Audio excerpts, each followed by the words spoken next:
Hello everybody and welcome back to the garden. I hope you're having a fantastic day. I really wanted to make a video today because I have found yet another split in the gardening community when it comes to a specific topic. And it was actually a topic that I accidentally misreferred in a previous video when I was making my compost bin. And that is the difference between worm tea or compost tea and leachate, and then whether or not you should use that leachate in the garden specifically. That's where I really found that people could not decide whether it was good for your plants or bad for your plants, as if you should use that leachate. So first thing, we're going to talk about the differences between worm tea and leachate, and then I'm going to talk about whether or not I will be using leachate from our worm bin in my gardens this year. I'm also going to need your input on if you guys have used this in the past or not and what your results are, so I can get some more input on the topic overall, because I am seeing such a big split in the community over this. So I accidentally referred to the liquid that drains to the bottom of my worm bin as worm tea. Now, I didn't mean to call it that, but it just came out in my video and I didn't catch it until recently, which is when I started diving more and more into this topic to figure out how to make a good video for you guys. Worm tea is actually made by taking worm castings, suspending it in water, and then aerating that water to create a well-oxygenated inoculation of all of those microbes, microorganisms, and micro and macronutrients that are inside of that worm inside of the worm castings. And that's how you produce worm tea. That is the good stuff. That is undeniably incredible for your gardens. And just like everything else I bring up on the channel here, I do plan on having an upcoming video on how to make worm tea once I have enough castings to inoculate into the solution.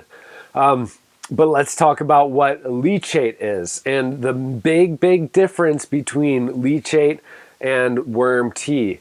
So when you've got your compost bin right here, I've got a 3-tiered system that I made. You've got all of your food scraps up on top, mixed in with some paper products or other dried products, egg cartons, things like that, to remove some moisture from the decomposition process. In that process, where the food scraps are being broken down, not only by the worms, but just by the natural decomposition process, if there's humidity in there, if there's water molecules inside the food itself, those water molecules are eventually going to end up seeping through the system and collecting in this lower basin of this system here. If you do have a system where you have it drain to a bottom portion, which I really recommend because you want to keep some moisture out of your worm bin if possible.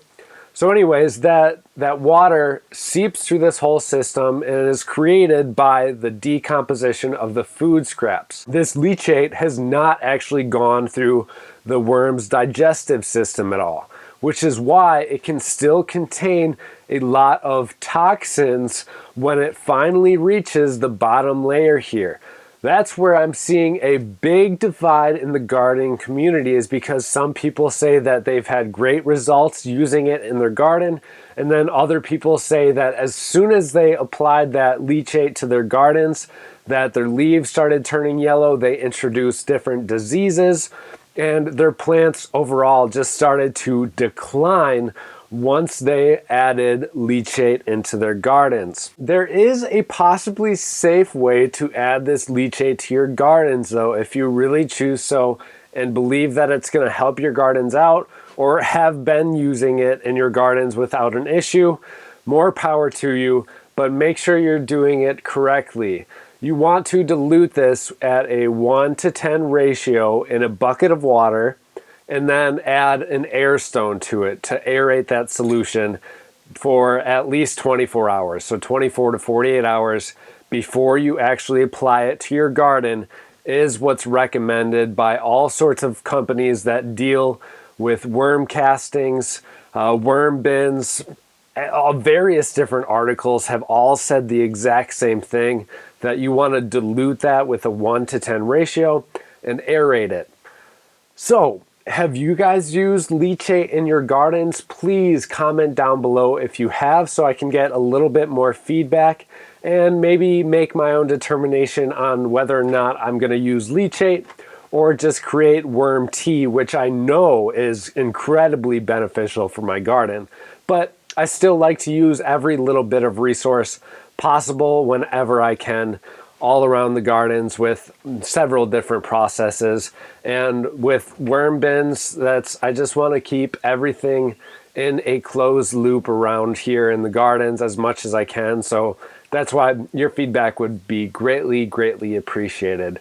Well, anyways, that covers the differences between worm tea and leachate, how to use leachate if you really want to. I hope you guys found today's video entertaining and possibly even learned a little bit. Thank you all so much for watching. I hope you do start a worm bin at home or a compost bin, because it's such a great resource to have. And there is nothing better than worm castings when it comes to fertilizing our vegetable gardens, perennial gardens, everything, fruit trees, you name it, worm castings can do it. Thank you guys all so much for watching, and we'll see you in the next episode.